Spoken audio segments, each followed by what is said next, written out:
Notre droit vient de connaître une évolution importante sur la question du transfert de la responsabilité pénale dans le cadre d'une fusion. C'est Robocop qui va nous expliquer cette évolution, ou du moins qui va nous mettre sur la voie de cette évolution. Okay, let me try to put this in perspective. Killed a bunch of cops. Word around is that you've got a lot of heavy connections downtown. You make a lot of my friends nervous. A lot of people would love to see a guy like me, a guy like you, out of business. I don't know. Maybe I'm just not making myself clear. I don't want to fuck with you, Sal. But I got the connection. I got the sales organization. I got the muscle to shove enough of this factory so far up your stupid wop ass that you'll shit snow for a year. Frankie, blow this cocksucker's head off. Ooh, guns. Come on, Sal. Tigers are playing tonight. I never miss a game.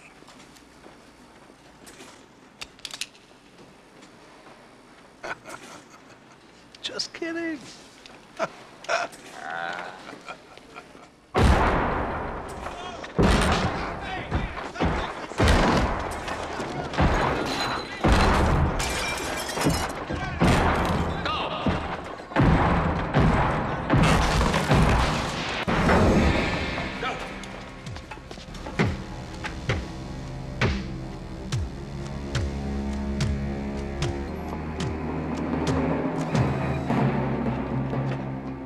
Come quietly or there will be trouble. Un revirement de jurisprudence. Mais de quoi parle-t-on? Dans le cadre d'une fusion, il y a transmission universelle de patrimoine de la société absorbée qui disparaît à la société absorbante.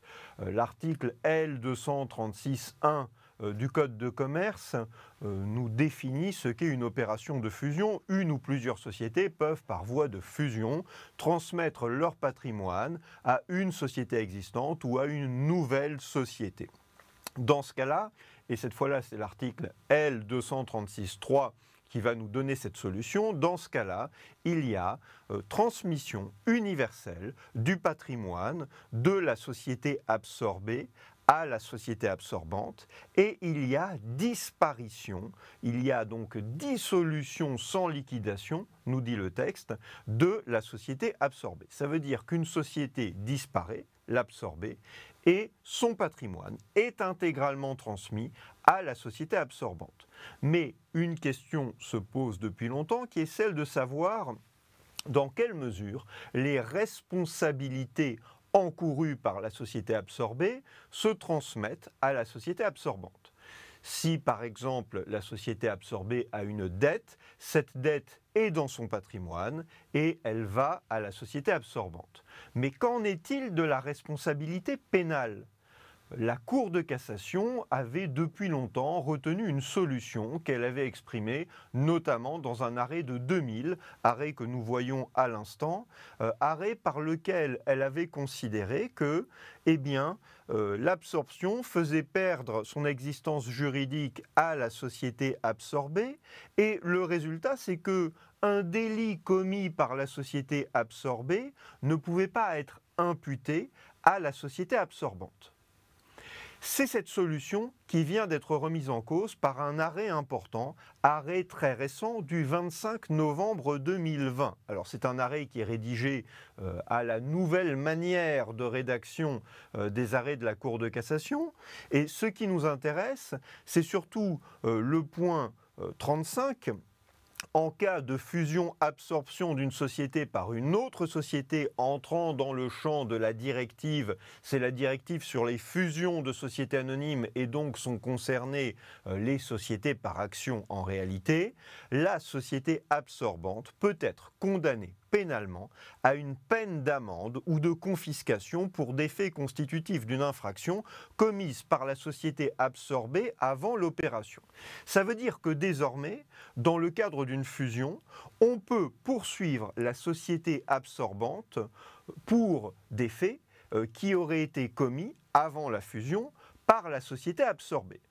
Ça veut dire concrètement que, avant de réaliser une fusion, eh bien, il faudra que la société absorbante, avant d'absorber précisément la société absorbée, eh bien que la société absorbante fasse attention à ce qu'elle va trouver dans la société absorbée en termes de responsabilité pénale possible. On pourrait suivre d'ailleurs à cet égard les conseils d'une blogueuse. Hello tout le monde, j'espère que vous allez bien. Alors dans cette vidéo, je vais vous raconter comment j'ai réussi à avoir une alimentation saine sur le long terme. Voilà, une alimentation saine, il faut que la société absorbante, précisément, fasse attention à ce qu'elle absorbe. Il ne faut que de la nourriture de bonne qualité, de la nourriture saine. Eh bien, pour une fusion healthy, il faut faire attention, il faut un audit très attentif. Alors, on fait déjà des audits avant une fusion, mais il faut faire un audit d'autant plus attentif que la responsabilité pénale encourue par l'absorbé disparaissait du fait de la fusion.